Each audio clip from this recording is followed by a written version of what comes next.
इस नए विश्लेषण में स्वागत है।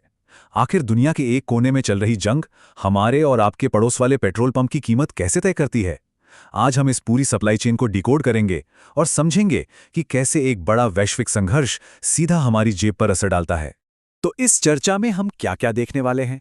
शुरुआत करेंगे 2026 के ग्लोबल फ्यूल शॉक से, फिर देखेंगे भी इसका असर अलग-अलग महाद्वीपों पर कैसे पड़ा। उसके बाद हम फ्यूल के रिटेल प्राइस का पूरा गणित समझेंगे और आखिर में बात करेंगे इलेक्ट्रिक वाहनों की तरफ तेजी से बढ़ते रुझान की। चलिए शुरू करते हैं। पहला हिस्सा, द ग्लोबल फ्यूल शॉक। चलिए सीधे उस सप्लाई शॉक की बात करते हैं जो ईरान और अमेरिका इजराइल गठबंधन के बीच हुए युद्ध से पैदा हुआ। आप देखिए, हुआ क्या।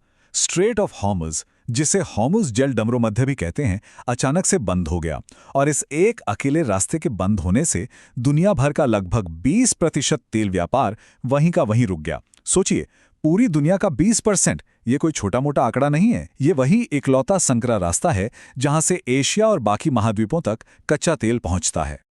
और ये बात मैं बस ऐसे ही नहीं कह रहा हूं। इंटरनेशनल एनर्जी एजेंसी ने खुद इसे ग्लोबल ऑयल मार्केट के इतिहास में आपूर्ति की सबसे बड़ी बाधा माना। मतलब ये सिर्फ एक आर्थिक परेशानी नहीं थी, बल्कि ये पूरी दुनिया की एनर्जी सिक्योरिटी के लिए एक ऐतिहासिक खतरा बन गई थी। अगर हम इस टाइमलाइन पर नजर डालें तो पता चलेगा कि हालात कितनी तेजी से बिगड़े। 2 मार्च को मार्केट में भारी पैनिक फैला और ब्रेंट क्रूड 10 से 13% उछलकर $82 तक पहुंच गया। फिर 18 मार्च आते आते कतर के रास लफान एलएनजी कॉम्प्लेक्स पर हमला हो गया, जिससे बुनियादी ढांचे को भारी नुकसान पहुंचा। और नौबत यहां तक आ गई कि 24 मार्च को फिलीपींस जैसे देश को नेशनल एनर्जी इमरजेंसी घोषित करनी पड़ गई। अब आते हैं दूसरे हिस्से पर, रिपल्स अक्रॉस कॉन्टिनेंट्स। जैसे एक शांत तालाब में पत्थर फेंकने पर लहरें उठती हैं ना, बिल्कुल वैसे ही मिडल ईस्ट के इस युद्ध ने पूरी दुनिया में आर्थिक लहरें पैदा कर दी। जो देश फारस की खाड़ी पर सबसे ज्यादा निर्भर थे, उनमें तो हड़कंप मच गया। उन्हें तुरंत अपने टैक्स कम करने पड़े, एनर्जी की राशनिंग करनी पड़ी और नए विकल्प तलाशने पड़े। उदाहरण के लिए, भारत ने पेट्रोल डीजल पर एक्साइज ड्यूटी सीधे 10 रुपए प्रति लीटर कम कर दी। ऑस्ट्रेलिया ने भी अपना फ्यूल एक्साइज आधा कर दिया। यूरोप में तो प्राकृतिक गैस 60 यूरो प्रति मेगावाट आवर तक पहुंच गई। वहीं साउथ कोरिया और सिंगापुर जैसे देशों को भी अपनी सप्लाई लाइंस बदलने के लिए मजबूर होना पड़ा। लेकिन यहां एक बड़ा दिलचस्प सवाल उठता है।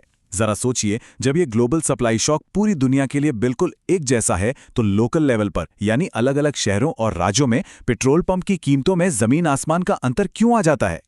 यहीं आता है हमारा तीसरा हिस्सा, डिकोडिंग द पंप प्राइस।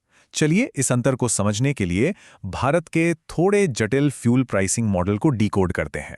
तो सबसे पहली बात जो ध्यान में रखने वाली है वो ये कि भारत डायनामिक फ्यूल प्राइसिंग का इस्तेमाल करता है।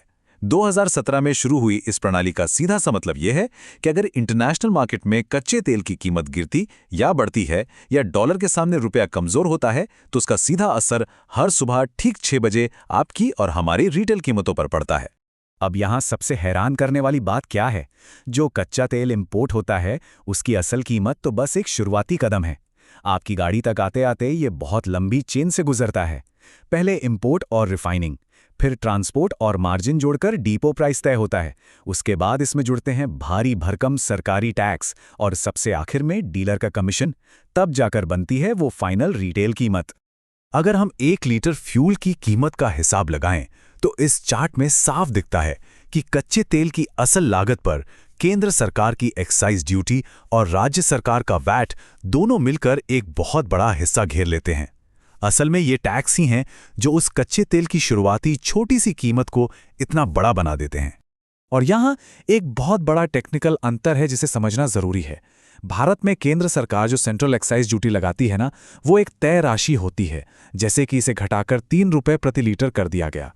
लेकिन दूसरी तरफ राज्य सरकार का वैट परसेंटेज पर आधारित होता है।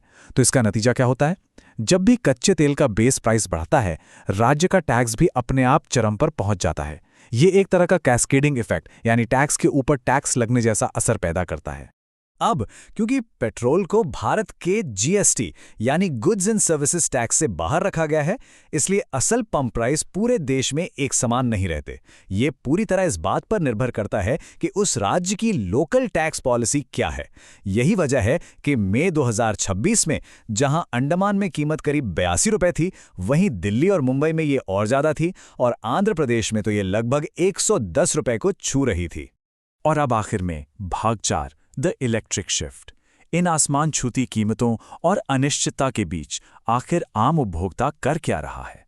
अगर हम बिल्कुल ग्राउंड लेवल पर देखें, यानी उन लोगों को जो रोज दफ्तर या काम पर जाते हैं, तो उनके व्यवहार में एक बहुत बड़ा बदलाव साफ दिख रहा है। अपने महीने के बजट को बचाने के लिए लोग अब तेजी से पुराने पेट्रोल इंजन वाली गाड़ियां छोड़कर इलेक्ट्रिक विकल्पों की तरफ मुड़ रहे हैं। ये अब कोई शौक नहीं, बल्कि मजबूरी और जरूरत बन गया है। चलिए एक popular electric bike revolt RV400 का उदाहरण लेकर इसका थोड़ा गणित समझते हैं।